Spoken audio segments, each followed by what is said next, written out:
ओम नमो भगवते वासुदेवाय नमः।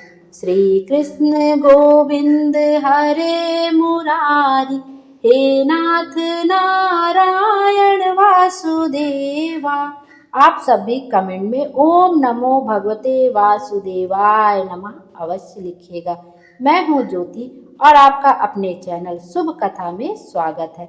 आइए आज के वीडियो में हम लोग गुरुवार व्रत कथा का श्रवण करेंगे। गुरुवार का दिन भगवान विष्णु का दिन होता है। बृहस्पति देव की पूजा की जाती है। केले के वृक्ष की जड़ में भगवान विष्णु का इस दिन पूजन किया जाता है।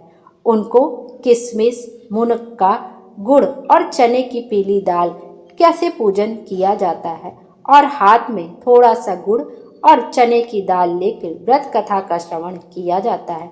चाहे तो आपने जहाँ केले के वृक्ष के पास पूजन किया है वहीं पर व्रत कथा का श्रवण कर सकते हैं, या घर में आकर भगवान विष्णु की प्रतिमा सामने रखकर आसन बिछाकर वहां पर भी आप गुरुवार व्रत कथा का श्रवण कर सकते हैं। लेकिन गुरुवार का व्रत करने वाले दिन आपको गुरुवार व्रत कथा का श्रवण अवश्य करना चाहिए, तभी आपको गुरुवार व्रत कथा का संपूर्ण लाभ मिलता है। इस बार गुरुवार का व्रत 24 अप्रैल 2025 को रखा जाएगा। वैशाख मास के कृष्ण पक्ष की एकादशी बरुथनी एकादशी भी इस बार गुरुवार के दिन है, तो अद्भुत संयोग है। एकादशी भी है गुरुवार का दिन, एकादशी इस बार गुरुवार के दिन संयोग से पड़ रही है, तो दोनों का अद्भुत संयोग है। गुरुवार का दिन भगवान विष्णु का होता है और एकादशी का दिन भगवान विष्णु की पूजा की जाती है, साथ में माता लक्ष्मी की भी पूजा की जाती है। एकादशी के दिन भगवान विष्णु और माता लक्ष्मी की विधि विधान से पूजा करने से हमारी समस्त मनोकामनाएं पूर्ण हो जाती है। आइए आपको एकादशी की हार्दिक शुभकामनाएं और साथ ही हम लोग गुरुवार व्रत कथा का भी श्रवण करते हैं। किसी गांव में एक साहूकार रहता था। उसके घर में अन्न, वस्त्र और धन किसी की कोई कमी नहीं थी, परंतु उसकी स्त्री बहुत ही कृपण थी। किसी भिक्षुक को कुछ नहीं देती थी, सारे दिन घर के कामकाज में लगी रहती थी। एक समय एक साधु महात्मा बृहस्पतिवार के दिन उसके द्वार पर आए और भिक्षा की याचना की। स्त्री उस समय घर का आंगन लीप रही थी। इसी कारण साधु महाराज से कहने लगी कि महाराज, इस समय तो मैं अपने घर को लीप रही हूँ, आपको कुछ नहीं दे सकती, फिर किसी दिन अवकाश के समय आइएगा। साधु महात्मा बिना भिक्षा लिए खाली हाथ उसके घर से चले गए। कुछ दिन के पश्चात वही साधु महाराज फिर से आए और उसी तरह भिक्षा मांगने लगे। साहूकारनी उस समय अपने लड़के को खाना खिला रही थी। कहने लगी, महाराज मैं क्या करूं, अवकाश ही नहीं है, इसलिए आपको भिक्षा नहीं दे सकती। महाराज फिर उसी तरह खाली हाथ चले गए। तीसरी बार महात्मा आए तो उसने उन्हें उसी तरह फिर टालना चाहा, परंतु महात्मा जी कहने लगे, यदि तुमको बिल्कुल ही अवकाश हो जाए तो तुम मुझको भिक्षा दोगी।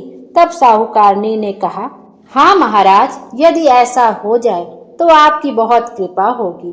जब मुझे सारा दिन अवकाश रहेगा तब मैं आपको भिक्षा दे पाऊंगी। साधु महात्मा कहने लगे कि अच्छा, मैं तुम्हें एक उपाय बताता हूँ, उससे तुम्हें अवकाश ही अवकाश होगा।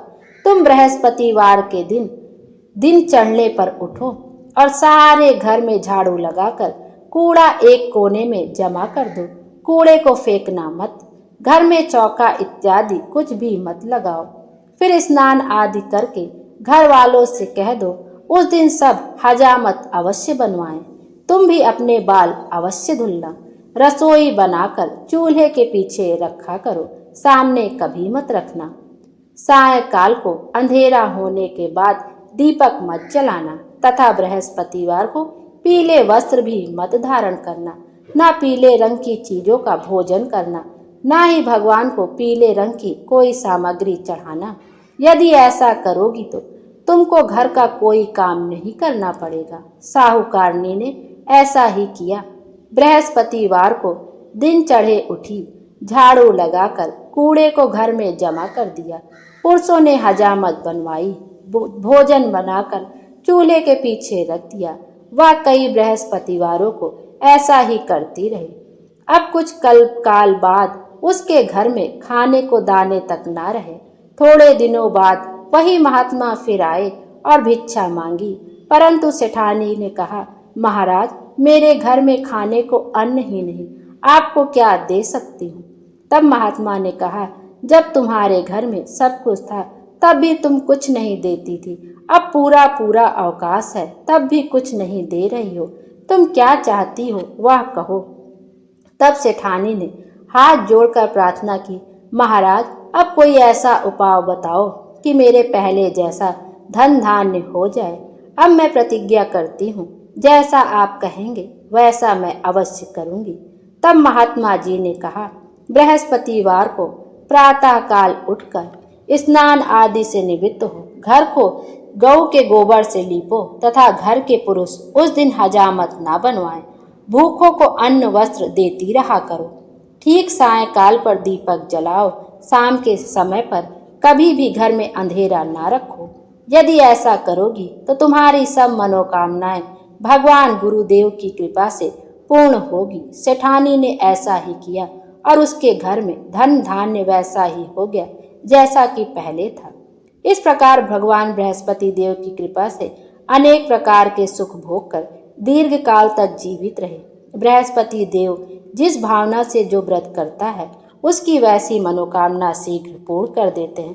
बोलो बृहस्पति देव भगवान की जय। बोलो विष्णु भगवान की जय। अब आपने हाथ में जो गुड़ और चने की दाल जो आपने ली है वो केले के वृक्ष में समर्पित कर दें, या विष्णु भगवान की प्रतिमा के सामने आप सुन रहे हैं तो वहां पर समर्पित कर दें। आइए अब बृहस्पति देव की आरती का भी श्रवण कर लेते हैं। ओम जय बृहस्पति देवा, स्वामी जय बृहस्पति देवा, छिन छिन भोग लगाऊं कदली फल मेवा। ओम जय बृहस्पति देवा, तुम पूर्ण परमात्मा, तुम अंतर्यामी, जगत पिता जगदीश्वर, करुणानिधि स्वामी।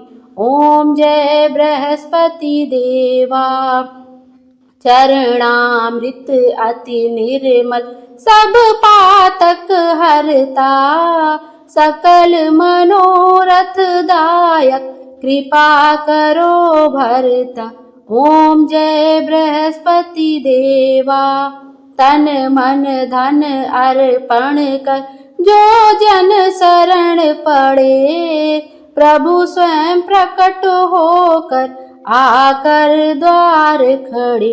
ओम जय बृहस्पति देवा, दीन दयाल दयानिधि, भक्तन हितकारी, पाप दोष दुख हरता, भव बंधन हारी।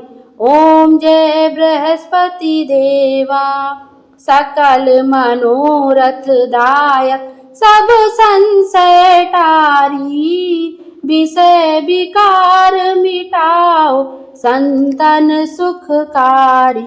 ओम जय बृहस्पति देवा, जो कोई आरती तेरी प्रेम सहित गाए, जेठान आनंद कंद सो निश्चय फल पावे।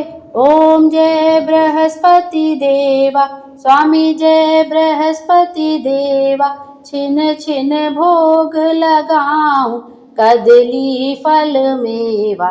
ओम जय बृहस्पति देवा, स्वामी जय बृहस्पति देवा।